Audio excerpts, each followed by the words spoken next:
Hello and welcome to ItchyKOO Studios, a photographic company based in Wetherby in Yorkshire. We're long-term partners and supporters of the AMP Awards, who have covered the Leeds region and the Harrogate region, and our particular focus is on photography, as you might guess. Our goal today is to tell you a little bit more about the iconic Image of the Year competition, sponsored by ItchyKOO, to help develop your skills photographing bands and gigs, business teams in meetings, and the audience generally having fun. So whichever angle you're coming from, whether you're a photographer or a fan of photography, stay tuned and enjoy the show.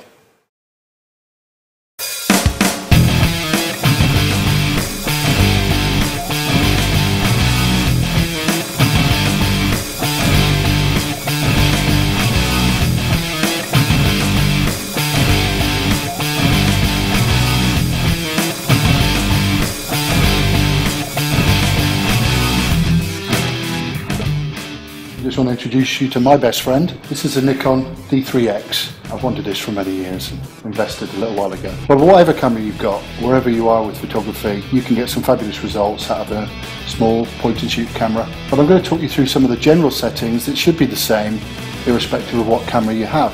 Now think about it, you're going to be shooting light and dark in a gig situation where you can't really predict how bright or how sustained the light's going to be. So I want to talk to you about a general setup firstly, but by all means experiment on it. First thing I'm going to do, change my ISO setting to something high, something around 800 or 1000. ISO is the sensitivity of the sensor on the back of the camera. So because it's going to be dark, you want it to be as sensitive as it can. The more sensitive here, the faster your speed can go.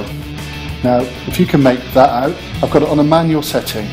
I've not got a flash. And it's bad manners, to be honest. If you're using flash, then you can be putting the performance off. So always shoot without a flash. These two numbers here, this is the speed, that's 100th of a second. And this is the aperture, or how wide the shutter is opening. And this is as wide as it will go on 2.8. Again, the logic is, the wider the aperture, the more light gets in the shortest time.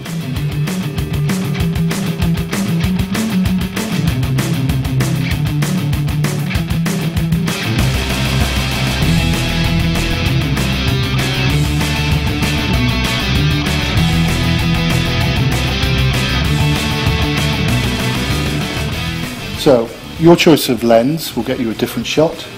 So wide angle, close up, fisheye is quite dramatic. But this is a general purpose lens. You don't want to be changing your lens too many times. Again, think about it. You're in a gig situation, maybe fighting with a crowd, not literally, but you're fighting, jostling for position with other photographers at least. You want to make sure you're ready to go. This lens, using a zoom 24-70, suits me for most of the situations.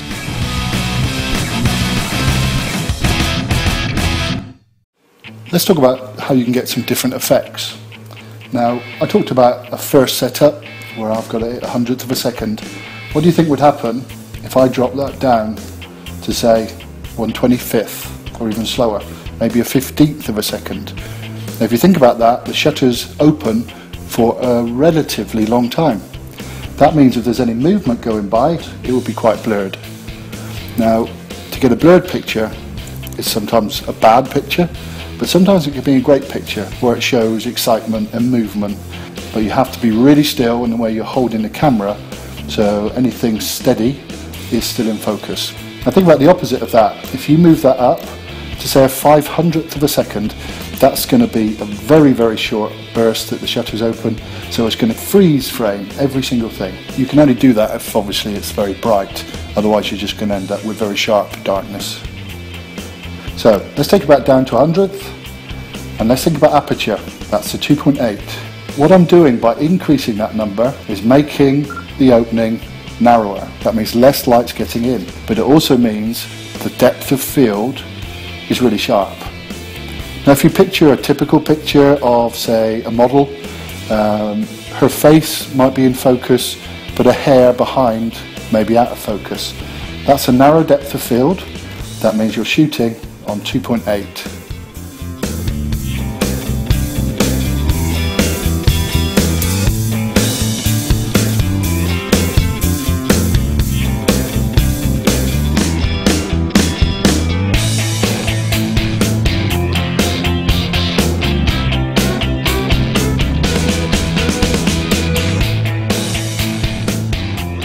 Now, different cameras put this in different places. The Nikon's quite good for having access to a lot of the buttons via some of the turn wheels.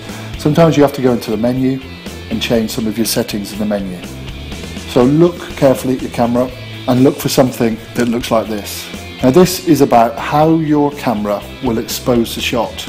In gigs, I tend to use this, which is, it will give you a small focus of a particular spot that you're aiming at through the lens. You just imagine if everything's black and you want to light a white t-shirt from one of the band members, this one will weight the exposure appropriately for the spot that the camera's looking at.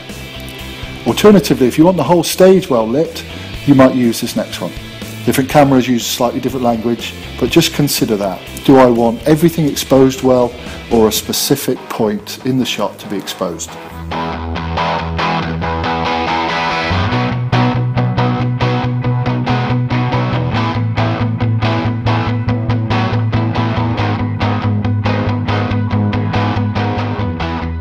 Composition. You've probably heard the phrase before. It's really how you're constructing the shot. If you picture a typical beach scene, what most amateur photographers will do is shoot the picture so that it's half sky and half sea or sand. It's a bit of a boring picture. So you want to try to offset the picture slightly to one side or the other, just to make it a bit more interesting. Again, think about trying to make your picture different from everybody else's. Now, if you want to look up something called rule of thirds, and that'll help you understand a little bit more. But a quick version, which is the more interesting picture, when it's off to the side, when it's right in the middle. So just by looking at that, either one of those could work, but I'd argue that one's perhaps a little bit more interesting, where you're cropping to the edge and you're thinking, what's the guy looking at? So rule of thirds, look it up, have a listen, and make your shots a bit more interesting.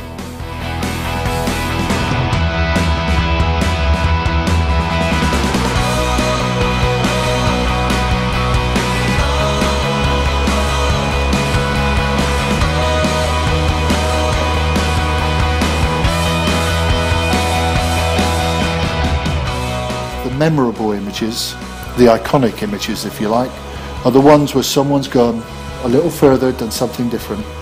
So play around with the zoom, get right in close on 70, or if you've got a longer telephoto lens, get right into the face.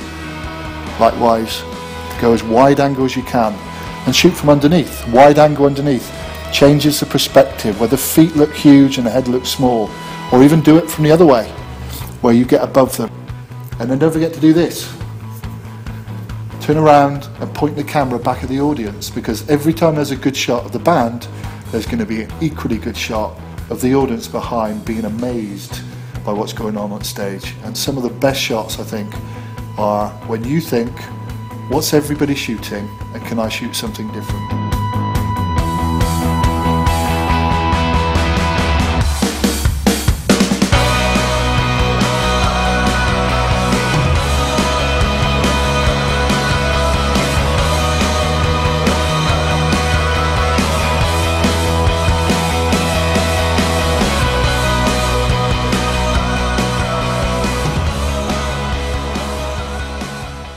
Okay, some basic essentials. This camera has 2 memory cards. Most cameras wouldn't have 2, they just have the 1, but make sure that you have a stock of these, whether it's a CF card or one of the smaller varieties.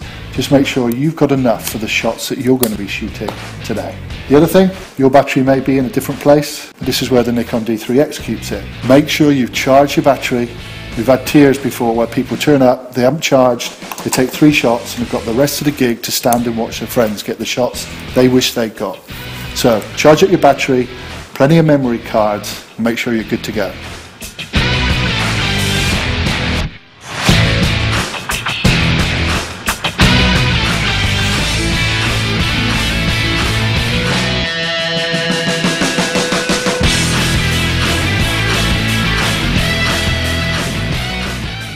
Now don't forget, in a gig, you're going to be in the dark most of the time. So the more comfortable you are with your camera, the easier you're going to get results, rather than struggling to find light, to look at the screen.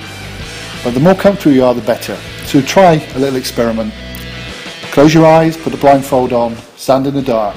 But see if you can remember where your on-off switch is, how you can change your aperture setting, your speed setting and your ISO setting. If you can do that with your eyes closed, then you'll go a long way to getting a better shot.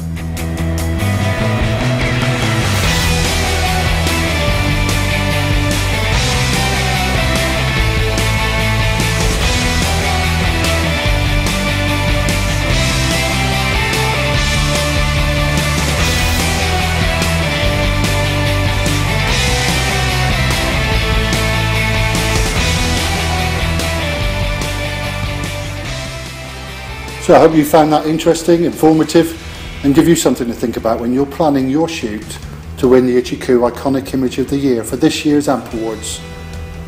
Thank you.